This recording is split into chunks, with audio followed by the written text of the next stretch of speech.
Posse, Packer Nation. Welcome to another episode of Podcast, the podcast where you don't have to be Packers fan, but it sure does help. I'm your host, Tom. What is this, Pack a Day podcast? Grossi, and today, speaking of Pack a Day, my guest to help break down the best and worst, even if that's a thing, matchups for the Green Bay Packers heading into this postseason. He is the owner, the creator of the Pack a Day podcast, which means he's doing a podcast every frackin' day. He's a writer and reporter over at the Packer Report. He's a beat writer. Ladies and gentlemen, Mr. Andy Herman. Tom Grossi. How are you doing, bud? Is that okay? Was that okay? I don't even know what to say. I do need to say something actually, though. Okay. Can I just be forthcoming with you? You could be fourth, third coming, fifth coming. It's fine. I'm going to settle on fourth. I have posse envy. I think I have posse envy. You have this amazing following. You're doing amazing things, and it's incredible. And you make us other folk seem lesser than. But you were killing it, man. This is amazing. I'm excited to be on with you. Thank you. I have to be honest. I thought you said posse in me, and I was like, did you get a tattoo? Did you like find some of my blood and then inject it in yourself? I mean, listen, you know, things are crazy nowadays. So like, I was like, okay, that's fine. I'm just letting you talk. I'm like, okay, it's getting a little weird, but I've talked about worse things on this show. No, I appreciate. Listen, buddy. I mean, I'm feeling quite small. You know, when you're over there covering the Green Bay Packers, you know, behind the line where all our folks were in the bleachers. You know, we're freezing. No one's watching them in the bleachers there. That's for the training. But no, buddy, I appreciate all the work that you're doing. I think you're one of the people that is working as consistently as I am in terms of churning out the content. And by the way, the graphics are looking good, Mr. Andy Herman. And whose idea was that? Don't know. I have no idea where that came from. Mr. Johnny Rockford. Listen, he does good work. He does great work. No, but I'm really excited to have you on. We got a lot to talk about. And most importantly, you know, it's playoffs. And I love the fact that we have stress-free football this week. Like anybody can win. I don't care. I do not care at all. And I kind of just want to get your thoughts heading into this postseason with news coming out today. Merciless is, you know, practicing again, which is insane at this point. We got endgame memes that are being posted on the internets. Kind of for you, where are you in terms of like feeling about this Packers team heading into the postseason? Because we've now been 3 straight trips under Matt LaFleur. The first year we were kind of like, okay, maybe, you know, we overshot just a little bit, like, you know, we overachieved a tiny bit. Last year felt really good. Is there a difference between last year and this year in terms of how you're feeling about this team? Yeah, I was even keeled up until the Whitney Merciless news, which makes zero sense, right? Like It makes zero sense that Jair comes back and Z comes back and like everyone's coming back one at a time. And you're like, okay, like everyone's coming back. This is still going to be a tough postseason. And for whatever reason, when Whitney Merciless comes back out of nowhere, nobody expected this, like torn biceps, like goodbye, Whitney Merciless, you're done for the year. And he comes back. And now my expectations are just way out, like just way too high. Yeah. And I was, like I said, I was totally even keeled. And I think at the end of the day, I still, for the most part, like this just feels like a playoffs from beginning to end that could go in any different direction. And if that game on Sunday night, which was beyond epic, is any sort of precursor for what's going to happen in this postseason, even if the regular season, right? Like a lot of these teams lost to all, like the Titans lost to the Jets. The Chiefs looked awful at times. Like, every single team outside of maybe I guess even the Packers lost to the Lions, but that one doesn't feel as significant. But like all of them have had their moments where they look very, very beatable. So I still feel like this could be, you know, anarchy. But man, we can talk about all these different matchups, and I know we're going to, but not to spoil anything. But at the end of the day, I feel like the team that's the only team that can beat the Packers is the Packers. Like if they go out and play their brand of football, they can beat anyone, and I think they can, and hopefully they will. I think it's funny too, because the amount of people that, whether it's in the streams or in the DMs or what have you, are basically saying like, Tom, we're not blowing teams out. And that's a concern for me. You look at the Browns game, right? You're winning by 2. The Ravens game, you're winning by 1. And like, there's these close games that are happening. And I usually, my response to this is turning it around and been like, listen, the Cardinals would have liked to beat the Lions, right? Like the Titans would have liked to beat the Texans or the Jets. At this point, considering your point of how crazy this season has been, in which anybody could beat anyone. The Jaguars literally eliminated the Colts from the playoffs. They beat the Bills earlier this season. I'm just happy with all the wins that we got. No, seriously. And I think, as you look at it, like you don't apologize, first of all, for any of those wins. And I think at some point, we always talk about how like 2 or 3 plays in a game can completely change the game in any direction, Sure. right? Does there not become a skill, a team that consistently makes those 2 or 3 plays to change the game? Like to me, there's legitimately, especially like if it's one season like that first season under LaFleur, where Yeah. maybe a couple things were fluky. This is 3 seasons of 13-3 football. I know it's 13-4. We're calling it 3 seasons of 13-3 football. Yeah. And that's not a fluke. Now they still have to pay it off, right? They were unable to do so in 2 previous NFC championship games. And ultimately at the end of the day, that's what you're judged at. But this is a team that knows how to win. I don't care if it's by a point. I will take 1-point victory. I'll take 3 more 1-point victories, Tom. I'm totally cool with that. I'm good. All they need is to win by 3 total points the rest of the postseason, and I will take it. Yeah. I mean, you're 100% correct. And it's funny because, like we were talking about 2 years ago, I was like, listen, everything is cake, right? The fact that we won 13 Absolutely. games, but you had some games that was like, wow, we got our asses kicked. And there wasn't a lot of like, fighting, building back. Like we would go down like with a deficit and we wouldn't be able to battle back. And you're like, okay, we did it last year. And I felt really good about this team last year. David Bakhtiari going down on New Year's Eve kind of put a damper on that. And I was like, crap. But I was like, all right, well, we still got it. We still got it.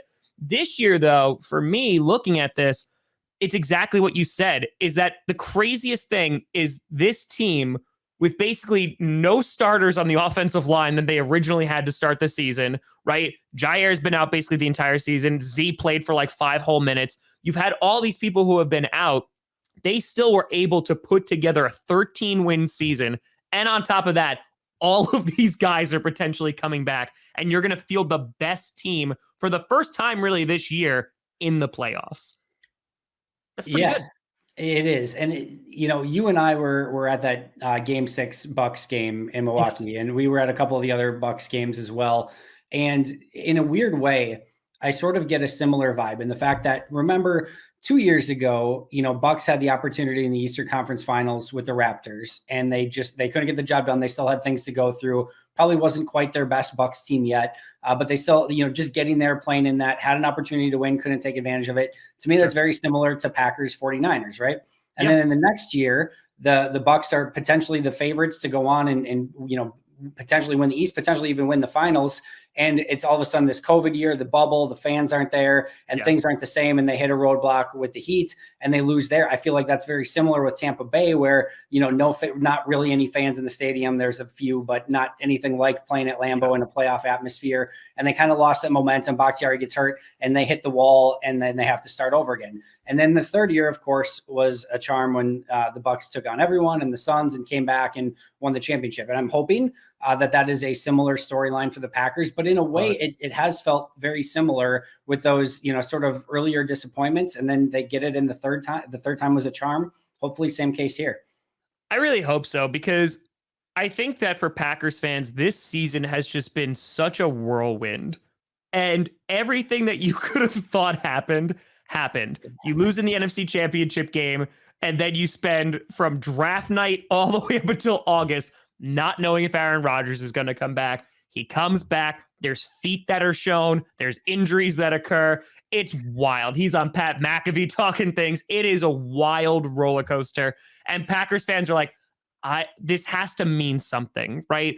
And listen, we can talk about fate and destiny within football and lack thereof, but considering how much of a last dance this likely is, at least for many core members of this team, it feels like that Disney movie being written. And it's like, we did everything we possibly could. And I think it was Amos who said it a couple weeks ago, who said, like, listen, we messed up last year. We had a chance to redo it. And you got it again. How many years was Aaron Rodgers saying we need a home game, like an NFC Championship game at home? You got it last year. You just came up short. Now, this is it. Like, this is potentially your last shot. Go make it happen now. Yeah, I couldn't say it better myself. And man, it doesn't it just feel like from like the moment that you said, right, to losing the NFC Championship game until if they do go ahead and win it this year, like there's documentaries and books and movies and everything to be written about this season. And again, just because it's a storybook doesn't mean it has to have a storybook ending. They still have to earn that. And I think that's what's going to make this playoffs so incredibly fun to watch and nerve wracking to watch, which is why we freaking love the sport. But I can't wait. I'm excited. I'm nervous. I am anticipating it. And there's nothing better. It's going to be playoff football at Lambeau Field with literally it feels like everything on the line. Yeah. And it really is, because like, it's not like the end of last season, we were like, okay, maybe they could just do it again, right? Like maybe they could just do it, because there's going to be so much different. But looking ahead, you know, you have this week in the wild card, which Matt LaFleur doesn't even know what that is. But you have 4 potential teams that you could play, right? You got the Eagles, you got the 49ers, you got the Cardinals, and you got the Rams. So taking a look at just those 4 teams, and we'll talk about the rest of the teams, you know, that we could potentially play in the championship game. Are there certain teams that stick out to you of like, hey, like the Packers should be able to like definitely beat these teams? We've beaten 3 out of the 4 of them this season already. And are there some that kind of stand out like, you know, those give me a little bit of pause? Yeah, it's interesting. Are you a believer in the like it's harder to beat a team twice sort of thing? Yeah, see, I believe in the thrice. So like Thrice, 3 okay. times, like that's why like I didn't like seeing the Vikings like usually like in the playoffs, or like the Bears don't really go there, but you know, other teams, it does get a little bit more difficult when you're in the playoffs. Yeah, So, no, I hear that. So I think we would probably all agree that an Eagles win over Tampa would be pretty great, because then the Eagles come to Green Bay. So it's a double win, right? Not only do the Eagles come to Green Bay, which is probably the easiest of the teams remaining, but you eliminated Tampa in the same in one fell swoop, right? So yeah. I think we would probably all argue that that's best case scenario. I also do think there's I learned in the 2007 NFC Championship game, and that's sort of my biggest learning moment from this is I was so excited when the Giants beat the Cowboys that year. I was so happy. Yes, I was working at CVS, and I literally was going nuts, and people thought I was a Giants fan. I was like, no, I hate and despise your team. I just know we can kick the Giants' ass, and I was really worried about the Cowboys. Yep. Yeah, no, unequivocally. And yet at the same token, in hindsight, I fully believe that Green Bay would have went into Dallas with the team that they had and beat that Dallas team. And of course, we know what happened in the cold weather against the Giants. So I'm always a little like wary of like picking the poison, because you never know. Like all it takes is one team to get hot. But I think Philly, again, it has to be the one that you're looking at and be like, okay, San Francisco, I think, is scary for a variety of reasons. One, they've just won a bunch of games. They got in sort of just by a massive comeback that I'm sure they're riding the wave of momentum there. And they did that without Trent Williams. He's probably going to play this week, which is a huge, huge factor in that game if he plays or not. And then if all of a sudden they pick up a win against Dallas too on the road, that team's going to have a lot of momentum. And we know San Francisco has had success against Green Bay in the past. Green Bay's beat them sometimes recently as well. But I still think that game has to give you just some PTSD from a couple of years ago. So I think that has to be some level of scary. And then I think the Cardinals Rams, one of the things that I'd be very intrigued is, of course, them playing on Monday Night Football. So Green Bay gets this bye week. They have a one less day. I'm assuming that game would be on Sunday, Sunday if they play the winner from Monday night. So they only get 6 days, and Green Bay has obviously had this extended period of time. I think that would be an advantage. I would rather see Arizona in that situation. I think Green Bay beat Arizona in Arizona, and I don't think that was Green Bay's best game. I think they can play much better. I don't think it was Arizona's best game either, but I think Green Bay can outplay what they did in that game. The Rams still, regardless of the fact that I like Green Bay in that matchup, man, when you have Jalen Ramsey and Aaron Donald, like just all like literal Hall of Fame players like that in their prime are still scary, because you just don't know how they could alter a game at any given moment. And while I trust Matt LaFleur to come up with a game plan against anything, like Aaron Donald is almost, impenetrable to game plan sometime. And we know he was not himself the last time they faced the Rams at Lambeau. So a healthy Aaron Donald is still enough to put fear in the heart of me.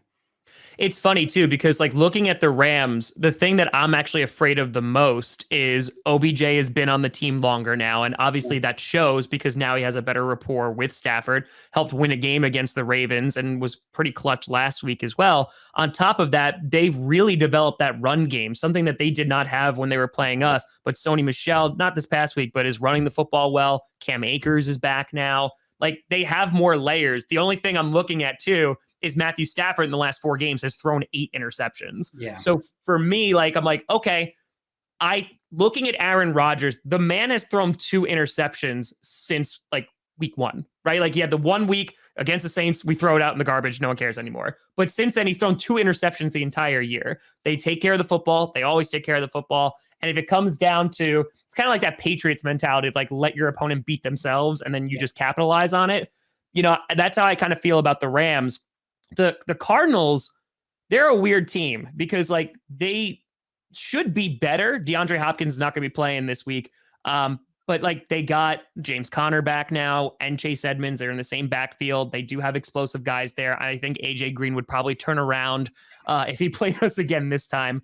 But yeah, it's those 2 teams in the West, like those I think are a little bit tougher. I completely agree, or 3 teams, I should say, because the 49ers, like that's the one team I'm looking at in the divisional round going, ugh, because I think there's a good chance that they could beat the Dallas Cowboys. I don't think the Cowboys match up very well with them. And if they're able to just run the ball down their throat, especially with guys like Deebo Samuel, it might be a problem.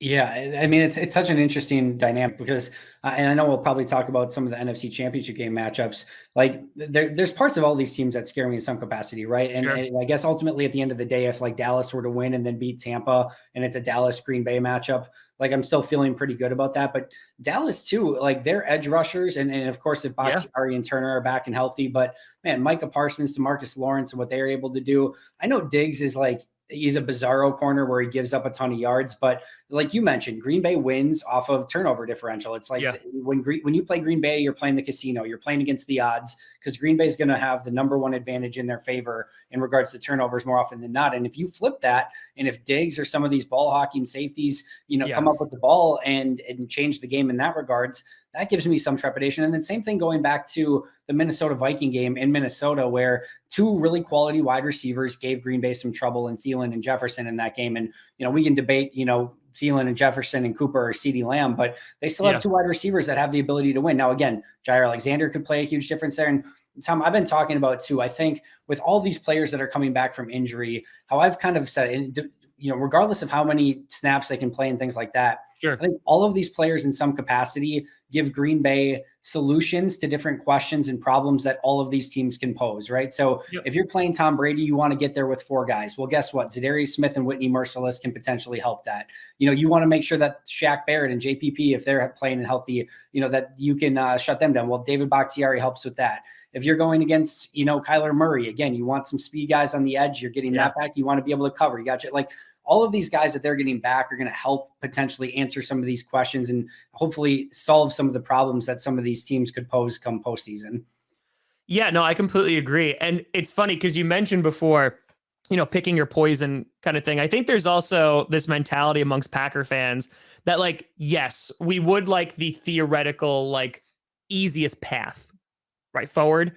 However, at the same time, there's lots of talks of revenge games and talking about, well, maybe we just want, to quote Ric Flair, right? To be the best, you got to beat the best. And it's kind of, okay, well, then who's the best then? Is it the Rams coming then next week, maybe to play the Packers? And then I know the storylines are great either way. If the Packers make the NFC Championship game, looking at Dallas and looking at Tampa, you have Tampa and the ability to potentially exercise that demon. And then you have Mike McCarthy sitting over there with Dallas. And either way, if the Packers wind up making the championship game, either one of those teams, I mean, that would be an absolutely insane game just from a story perspective. Absolutely. But I mean, what is your preference in terms of maybe incorporating that story or maybe just the matter of like, I think we could beat this team? Or is it your mentality of like, listen, put any team in front of us because if the Packers are going to be Super Bowl champs, they're going to have to beat the best? Yeah, go out and win it. And I think at the end of the day, there's going to be some measure of luck involved no matter what, right? You're going to have to catch a couple of breaks coming your way.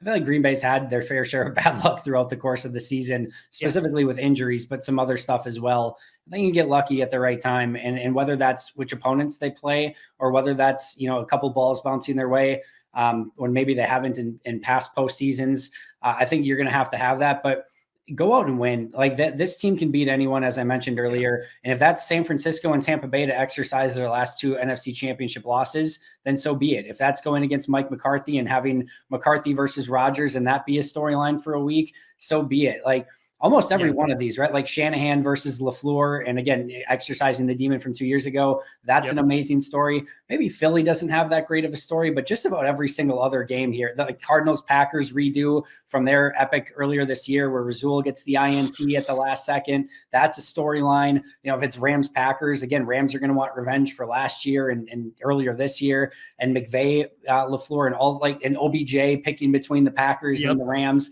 Like, no matter what, outside of probably Packers Eagles, every single one of these matchups from here on out have really a phenomenal storyline. Yeah, I'm just thinking about if we win the whole thing, which is better for the documentary. There's a part of me that it's Brady. Like, it's like, listen, that's there, just like getting rid of it. But I mean, McCarthy would be pretty damn good too. Like, McCarthy coming to Lambeau for the first time since he left. I mean, that's pretty special too. Yeah. That's a really great question because there's no way for it to be both. You can't, they're both going to, potentially play each other in the next round. I mean, Bucks and Cowboys, and neither can play the Packers. So that is a really great question. I have to lean Brady. I think Brady is so goated, and I feel like if Rodgers is still, getting his fourth MVP, arguably, if he can get a second Super Bowl and do it going past Brady, and he still has potentially, who knows, maybe 4 or 5 years left. Then all of a sudden we start opening up a conversation again. But if Brady beats Rodgers in an NFC championship, we're not even going to speak that into existence. But if he beats him in another one, that conversation ends pretty quickly. I'm going to have to log off for a while. I'm just going to have to be like, okay, I'm on hiatus now. That's it. Not going to watch the Super Bowl. I completely agree. I think either way you slice it, it's going to be an absolutely insane playoff run for the Packers.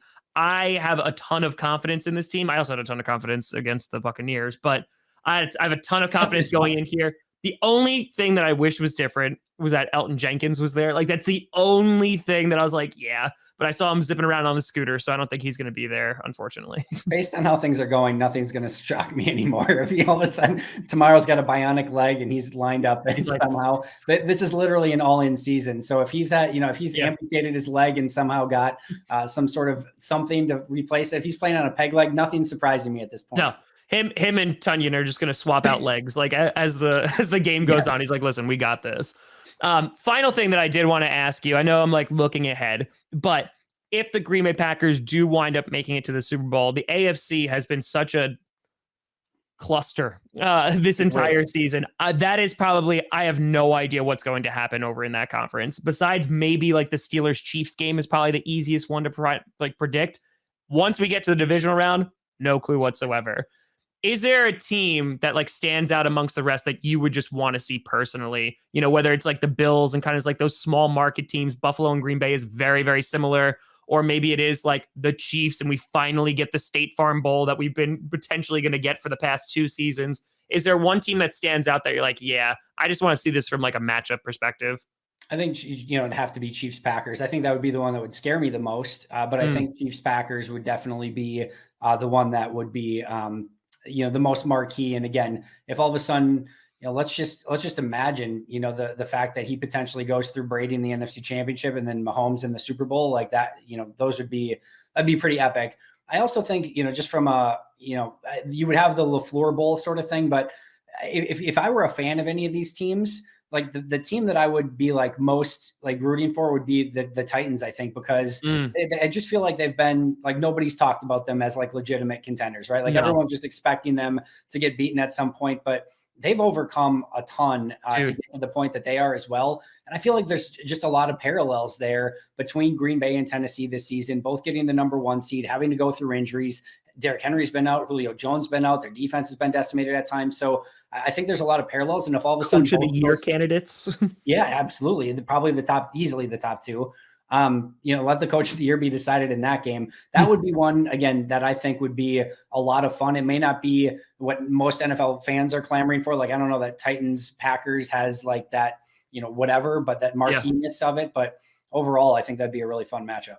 I mean, to be completely honest, if the first time we see Aaron Rodgers versus Patrick Mahomes is in the Super Bowl, because we haven't gotten it. We just haven't gotten it. Yeah. So, I mean, there's not too many matchups that would be much better than that. No, I completely agree. And it's funny because hearing Aaron Rodgers talk, doing all those interviews, especially like on McAfee, especially this week when he's been asked more and more about like retiring and stuff like that. Obviously the guy is still playing at an incredibly high level.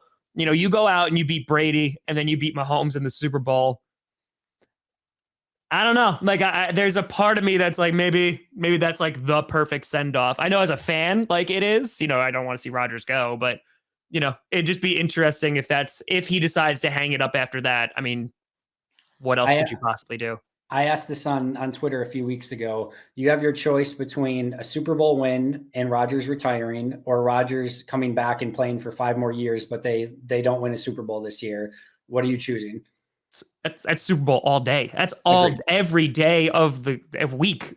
Yeah, like, it was actually like I'd have to go back and look at what the results were, but there were definitely a lot of people that were choosing Rodgers, which was surprising to me. But I'm 1,000,000% on Super Bowl all day, every day. Absolutely. Yeah, 100%. Yeah, I mean, listen, we as Packer fans know how difficult it is to win a Super Bowl, and we've come so close so many times, and it's a matter of like, I don't know how much longer I can hold out before there's something that breaks in here if we lose another NFC Championship game. So, my friend, we are going to see. It's going to be a wild ride, and I'm just looking forward to some playoff football. Same here, man. Cannot wait. I'm sure you're going to be doing a ton of watch parties, which is going to be epic. Can't wait to see those as well. Keep doing what you're doing, man. This is awesome. I appreciate it. And Mr. Andy Herman, we'll definitely get you back here. Tell the people where they can find you and all the things that you do. Yeah, you can find me on Pack a Day Podcast. You can find the YouTube video, as well as we do an audio version 365 days a year with a great team of people. And then you can also find me on Packer Reports, writing articles there about 2 to 3 a week. So check that out as well. There you go. Well, Mr. Andy Herman, a pleasure as always. I appreciate you gracing us with your presence here on Packcast. And we'll talk soon, buddy. It's been a pleasure. Thanks for having me. Well, folks, thanks so much for watching. I'm Tom Grossi. And as always, go Pack, go.